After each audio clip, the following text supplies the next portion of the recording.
Eh ouais, je l'avais dit. Personne peut me tester sur les pronos. Personne peut me tester sur les pronos. Je l'avais dit, je te l'avais dit ou pas? Go, c'est vrai que ouais, hein, c'est vrai que ouais. Et moi, j'ai envie de commencer cette vidéo quand même en rendant hommage au meilleur joueur du monde, Kylian Mbappé quand même, parce que franchement, l'Euro qui nous a pondu quand même, c'est une masterclass de médiocrité, mais une masterclass quand même. C'est digne d'un ballon d'or. Voilà. Allez, générique, c'est parti.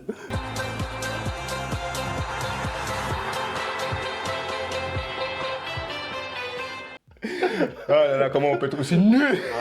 Un assassin. Allez, les players, on espère que vous allez bien. Malheureusement, c'est une défaite pour l'équipe de France, une défaite 2-1 face à une équipe d'Espagne qui a été supérieure dans tous les domaines, Anderson, on va pas se mentir. Hein. Bah écoute, Vémi, ce soir, on a juste vu ce que ça donnait quand tu avais des principes de jeu. Hein. On a vu ce soir ce que ça donnait quand tu avais quelque chose, quand tu avais de la suite dans les idées. Voilà, merci. J'étais en train d'essayer de trouver mes mots. On a vu ce que ça donnait quand tu avais une équipe en place. C'est-à-dire, on est face à une équipe qui prend quand même un but en demi-finale de l'Euro très rapidement, hein, dans les 10 premières minutes, et qui ne se démonte pas. Au contraire, elle reprend le jeu à son compte. Bon, il y a eu un moment quand même. Il y a eu un moment où c'était difficile pour eux, mais petit à petit, comment dire, ça fait des petites passes, ça fait des combinaisons, ça trouve les joueurs. Et ce qui s'est passé, et ce qu'on avait peut-être annoncé au début de cet Euro quand on a vu l'Espagne jouer, c'est que maintenant, tu as, en plus d'avoir ce jeu collectif exceptionnel, tu as aussi de la verticalité par les deux ailiers, à savoir Nico Williams et Lamine Yamal. Et en plus de la verticalité, tu as les individualités. Parce que ce soir, ce qui permet à l'Espagne de revenir dans ce match très compliqué contre une équipe de France qui, jusque-là, avait une défense de fer, c'est un gamin qui, il n'y a pas plus tard que 2 semaines, passait le brevet. Passait le brevet des collèges. Et il l'a eu en plus. Il l'a eu. C'est-à-dire qu'en même temps, il passe le brevet, il martyrise des pères de famille à 21h. En même temps, il passe le brevet des collèges à 15h. Et il vient t'envoyer des frappes. Tu sais même pas d'où ça sort. Non, le but, il est stratosphérique. Le but, il est stratosphérique. Et moi, sincèrement, je fais encore partie des gens qui pensent que Lamine Yamal n'est pas un talent générationnel.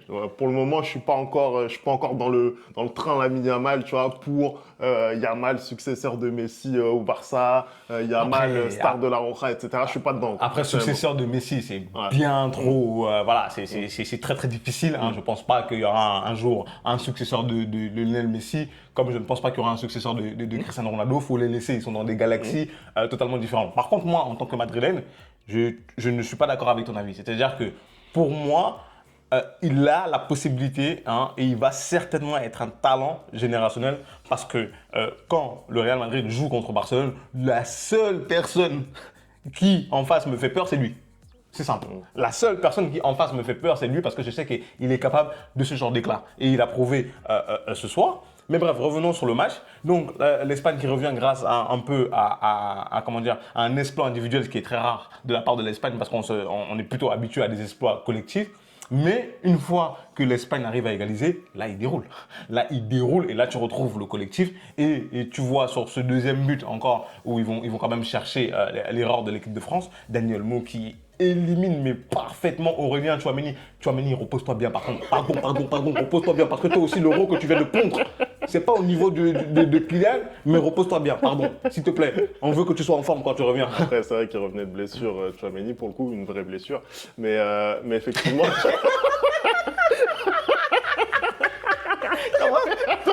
Une vraie blessure. Une blessure au pied, hein, c'est plus embêtant. Qui empêche vraiment de jouer. Voilà, tu vois, c'est plus embêtant.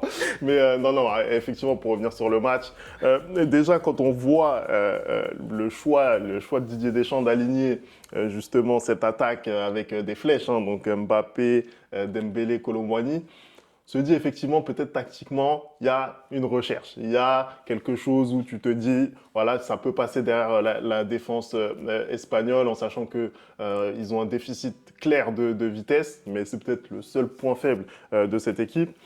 On voit l'ouverture du score de Kolo Muani, on se dit, que ça a marché. Et puis en fait, derrière, qu'est-ce qui se passe? À partir du moment où l'Espagne égalise, c'est un récital de la part de cette équipe espagnole.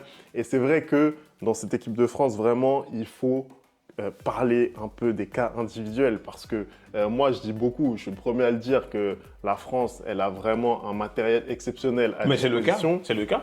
Et je suis désolé de voir des telles faillites individuelles dans cette équipe. C'est quand même très compliqué. On va parler après du cas Deschamps, parce que je pense aussi il y a un sujet, mais déjà, je pense qu'on a suffisamment parlé de Mbappé. Je vais pas. Non. On n'a pas suffisamment parlé. On n'a pas suffisamment parlé. Parce que je suis désolé, voilà, tu viens de le dire. Quand on voit la composition alignée par Didier Deschamps, hein, on va en reparler de lui aussi, parce que pour moi, c'est le principal problème. Bien évidemment que tu te dis que là, il met une équipe pour pouvoir aller très vite en contre. Parce qu'il sait très bien que contre l'Espagne, tu ne vas jamais avoir le ballon. Je pense que n'importe quelle équipe sur cette planète sait très bien que contre l'Espagne, elle ne va jamais avoir le ballon. Donc, il met cette composition-là, hein, que nous, déjà, on aurait aimé avoir un peu plus tôt dans la compétition. Et même, je pense que j'aurais fait d'autres changements. Parce que pour moi, un Griezmann n'a rien à faire sur le banc, même si c'était très compliqué son Euro. Mais encore une fois de plus, il ne jouait pas à son poste. Maintenant, qu'en est-il du capitaine de cette équipe de France? Moi, je trouve qu'il a été en dessous durant tout l'Euro. Certes, ce soir, hein, il délivre une passe décisive, mais c'est très, très en dessous de ce qu'on attend de lui et c'est très, très en dessous de ce que lui nous avait promis. Parce que je pense que l'exigence qu'on met sur lui, c'est aussi lui-même qu'il se l'est mis sur lui-même, hein, en nous disant qu'il voulait marquer de son empreinte cet Euro. Hein. Je pense qu'il y a beaucoup de gens qui ont oublié cette phrase, mais c'est ce qu'il a dit. Il a dit qu'il voulait marquer son empreinte, l'Euro. Quand on voit ce qu'il produit sur le terrain pendant 90 minutes, c'est honteux. C'est-à-dire qu'à un moment donné, non seulement il n'est plus un atout pour son équipe, mais il devient même un désavantage. Un désavantage. Parce qu'il ralentit constamment le jeu en faisant des passements de jambes qui n'ont pas lieu d'être, en faisant des blocages de ballon qui n'ont pas lieu d'être, hein, en faisant des mauvais choix. À un moment, on fait une contre-attaque. Il fait un choix où il donne le ballon, il fait une passe. Il n'y a personne à gauche. Je ne comprends pas. À un moment, il fait la différence. À droite, la soi-disant spéciale qu'il est censé maîtriser, il tire le ballon, il se retrouve à je ne sais pas combien de mètres. Et donc tout ça là, on va me dire que c'est son nez cassé. Parce que ce soir, il jouait sans masque. Hein. Je le précise. Ce soir, il jouait sans masque. Et quand on a marqué le premier but et qu'il avait fait sa passe décisive, les commentateurs ont commencé, les Bichente notamment, ont commencé à dire que c'est parce qu'il avait enlevé le masque, pardon. Mais on a vu ce que ça a donné pendant 90 minutes. Il est exécrable sur un terrain de football. Je suis désolé. Moi, on l'a dit ici sur la chaîne. Ça fait depuis la finale de la Coupe du Monde, on n'a pas été émerveillé par une prestation de ce mec-là. On parle quand même d'un mec qui se revendique meilleur, enfin, peut-être pas lui-même, mais je pense que les journalistes français le portent et le présentent comme le meilleur joueur du monde. J'entendais ça encore, hein, parce que là, en venant ici au studio, j'ai écouté 5 minutes de l'after. Qu'est-ce que j'ai entendu? Alors oui, duplex de l'after en direct de Bondy chez le meilleur joueur du monde. Voilà comment il est vendu. Et quelle a été la réaction des gens à Bondy? Ouh. Ils ont sifflé. Mais comment c'est possible d'être le meilleur joueur du monde avec ça? Comment c'est possible? C'est impossible. Au moins eux sont lucides. Au moins eux sont lucides. Et sincèrement, voilà, sincèrement dans les médias, j'ai pas les mots. Comment on peut autant encore le protéger? Comment peut-on encore le protéger? C'est horrible de le protéger. Mais bon, je pense qu'on va s'arrêter là. Non, mais c'est effarant parce que quand on lui trouve des excuses comme quoi il est perturbé par le paysage politique français, mais il est Premier ministre, il est ministre de l'Intérieur, je comprends pas. Mais pourquoi on lui trouve tout le temps des excuses? Et en fait, dans ce pays, on comprend pas qu'on n'aide pas les joueurs à les surprotéger de cette manière-là. Ça les aide pas. Parce que là, demain, il va aller dans un autre pays, hein, il va aller dans un autre club, et là-bas, tu fais une mauvaise prestation, et on te siffle. On parle quand même d'un Cristiano Ronaldo qui était 2 fois ballon d'or et il avait fait 3 matchs où il n'a pas marqué alors qu'il était bon. Ça l'a sifflé. Donc, tu ne crois pas que toi, qui n'as jamais rien gagné, on va pas te siffler. On va te siffler en fait. Non, c'est clair. Il faut qu'il te dise les choses, les yeux dans les yeux. Parce que tu es pété, tu es rincé depuis 2 ans. Et en plus, les Français, ils sont totalement capables de prendre en grippe un joueur. Ils savent très bien le faire. Je ne comprends pas pourquoi Mbappé de l'immunité. D'autant plus que quand tu vois l'entrée de Bradley Barcola, sincèrement. Mais c'est ça qu'on attend. C'est le jour et la nuit. C'est le jour et la nuit. Barcola, il vient sans complexe. Il éteint le joueur qu'il a en face de lui à chaque fois. Et tu as Mbappé qui est incapable de faire ça sur l'ensemble du match. Il avait Jesus Navas ce soir. Il n'avait pas Carvajal, il avait Jesus Navas. Jesus Navas, il n'a pas joué, je ne sais pas depuis combien de temps. Jesus Navas, c'est même pas son poste de prédilection. 38 ans, Navas. Avec un carton jaune très tôt. Et il fait rien. Il fait rien de tout ça. Il fait rien avec tout ça. Mais tu veux qu'on te donne quoi? Tu veux qu'on pousse le ballon dans les cages? Il a tiré 24 fois. Il a tiré 24 fois durant l'Euro. Il a cadré 9 fois pour un but. Et c'est le penalty. Sincèrement, donnez-nous votre avis sur Kylian. Est-ce que c'est nous qui sommes trop sévères avec ce joueur ou est-ce que vraiment il y a un sujet sur lui? Parce que sincèrement, s'il fait ce qu'il continue à faire depuis maintenant des mois et des mois, mais bon courage à lui au Real Madrid parce que vraiment, le boy va le chauffer. Il va le chauffer. Hendrik va lui prendre sa place. C'est incroyable. J'aimerais revenir moi sur un choix de Didier Deschamps parce que c'est aussi un des joueurs qui m'a un petit peu irrité, c'est Adrien Rabiot. Adrien Rabiot, je l'ai énormément défendu. Grosse Coupe du Monde 2022, il faut le dire. Même là, en début de tournoi, pour moi, il répondait dans ce milieu de terrain. Mais déjà d'une, je pense qu'en termes de profil, vraiment, ça commence à poser problème parce que il a vraiment du mal en fait offensivement, il a du mal à se projeter et même quand il le fait, il fait les mauvais choix systématiquement, il fait beaucoup d'erreurs techniques. Et puis aussi, je suis désolé, mais moi je l'ai écouté en conférence de presse venir nous expliquer que oui, Griezmann, il n'est pas bon, Mbappé, il n'est pas bon, etc. On est surpris, on ne comprend pas, etc., etc. Tu vois ce que je veux dire? Si Mike Maignan, demain, il vient en conférence de presse, il me dit Kylian, il n'est pas bon, Griezmann, il n'est pas bon, je dis OK, Mike. Tu vois ce que je veux dire? Parce qu'il prouve. C'est parce qu'il prouve. Mais toi, Adrien Rabiot, avec tous tes défauts, tu viens, tu mets comme ça au pilori tes coéquipiers, je trouve pas ça.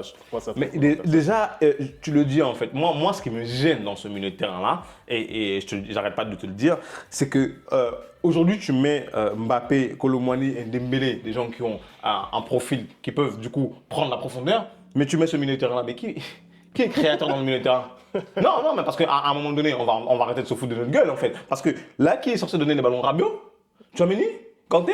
Non, en fait, tu ne peux pas aligner ces trois-là en même temps. Et c'est pour ça que j'étais un peu moins sévère avec Kylian quand il a soulevé ce point-là, parce que je pense qu'il y a vraiment un sujet. Non, parce que là, pour le coup, non, il a raison. Il a un tout petit peu raison, parce qu'en effet, avant, tu avais Pogba qui était capable justement de casser les lignes, qui était capable de trouver cette balle en profondeur. Et d'ailleurs, c'est ce que Kamavinga a ramené quand il est rentré direct avec ce ballon rond qu'il envoie sur Mbappé.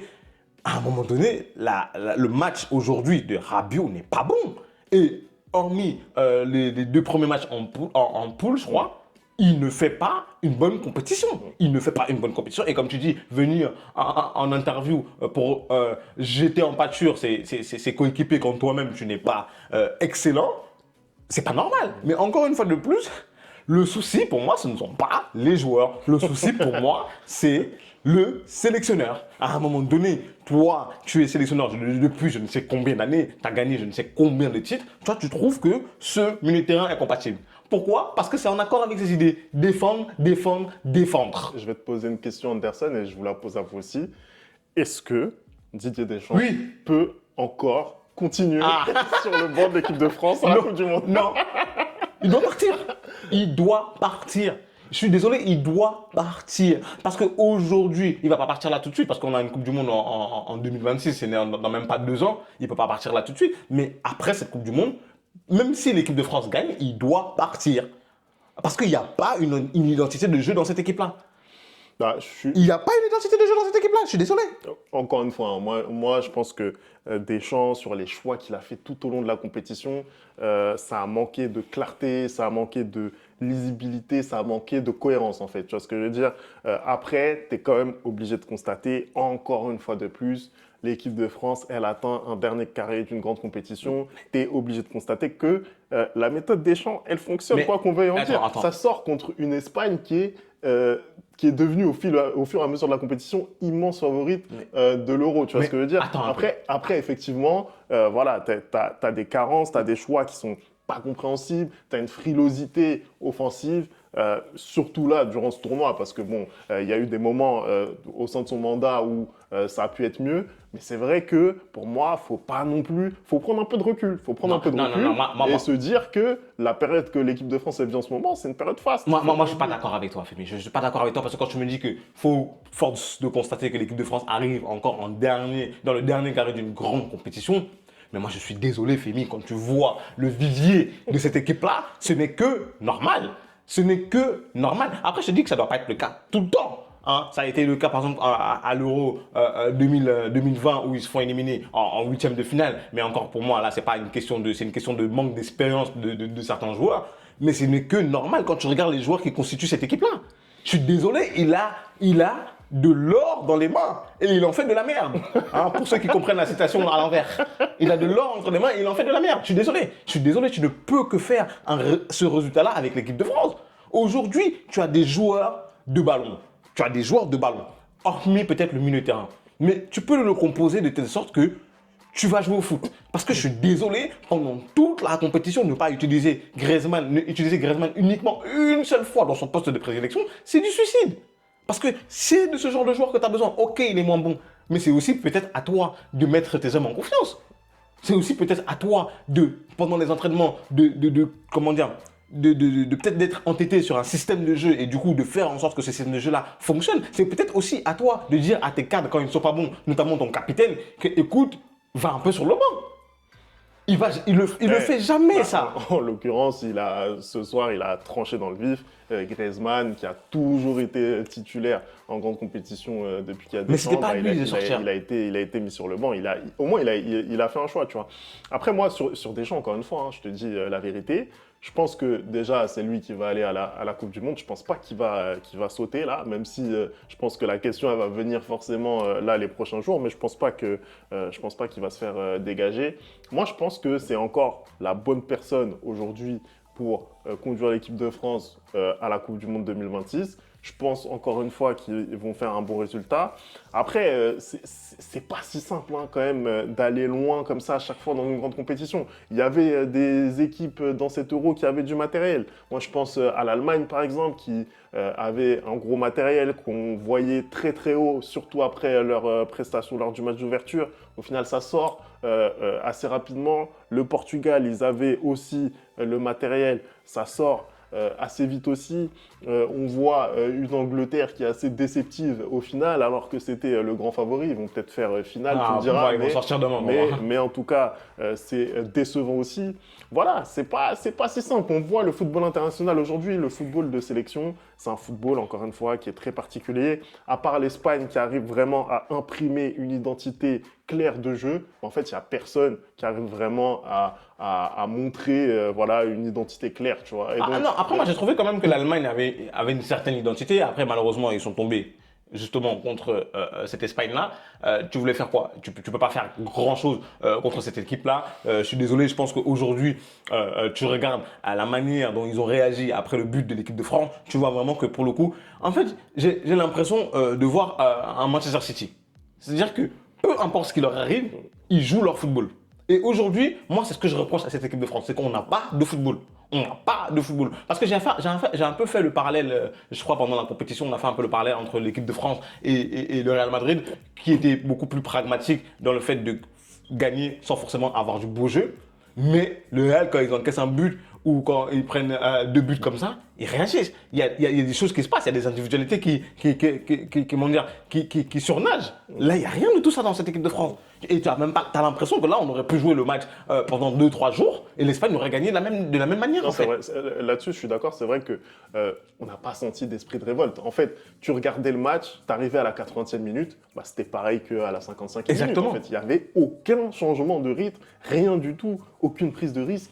Tu fais sortir Dembélé pour faire rentrer Giroud. Je n'ai pas compris. C'était pas Dembélé de sortir à ce moment-là. Alors bien sûr, Dembélé, voilà, il n'est pas parfait, bien sûr, mais tu fais sortir Dembélé, tu fais rentrer Giroud, en fait. Tu es à la 80e minute, enfin voilà, tu es à 10 minutes de l'élimination, en fait. Tu peux pas faire ce genre de choix, tu vois. Et vraiment, sur la frilosité de Deschamps, là-dessus, c'est vrai qu'il y a vraiment un sujet. Pour moi, c'est quand même suffisant pour rester sélectionneur de la France jusqu'à la Coupe du Monde 2026, en espérant que Monsieur Zinedine Zidane vienne sauver la patrie, hein, parce que là, on en a vraiment besoin. Qui d'autre? Non, mais qui d'autre que le 10 national? Qui d'autre que le 10 national? Parce Là, que je suis désolé, vraiment. on a assez de Didier Deschamps. Moi, je suis désolé. Moi, en tout cas, j'en ai assez. Moi, je suis désolé, je ne peux plus. Je n'en peux plus. Je n'en peux plus de lui. Je n'en peux plus. Qui rentre. Hein, je n'en peux plus. Non, vraiment, qui rentre. C'est trop. En fait, chaque compétition, ok, d'accord, il y a peut-être des résultats, mais chaque compétition, il n'y a absolument rien niveau football. C'est le vide. La seule fois où cette équipe a joué du football correctement, c'est quand il y a eu le retour de Benzema. Et je pense que c'est parce que c'est un joueur intelligent et qui allait un peu contre nature de cette équipe de France-là et qui, malgré tout, savait bonifier ses coéquipiers. Aujourd'hui, il n'y a pas un seul joueur dans cette équipe qui est capable de le faire. Il n'y a pas un seul joueur. Bon, je pense qu'on va arrêter le débrief là-dessus. Moi, Bravo à l'Espagne, en tout cas. Je voudrais quand même juste dire un mot sur Fabien Ruiz. Hein. Fabien Ruiz, c'est pas tu reviens là après la trêve et tu nous ponds encore des sales prestants. Parce que là, ce soir, j'avais vraiment Zizou sur le terrain. J'avais Zizou sur le terrain. Le match était impeccable. Non, mais c'est incroyable. Cet euro qui nous pond là, Fabien Ruiz, c'est incroyable. On dirait qu'il est libéré d'un poids. Je ne saurais dire lequel. Donc reviens pas faire des choses bizarres là-bas à Paris, hein, s'il te plaît. Merci vous d'avoir regardé cette vidéo. On n'oublie pas les bonnes habitudes, @le replay foot. Et nous on se retrouve très très vite pour une nouvelle vidéo. Ciao.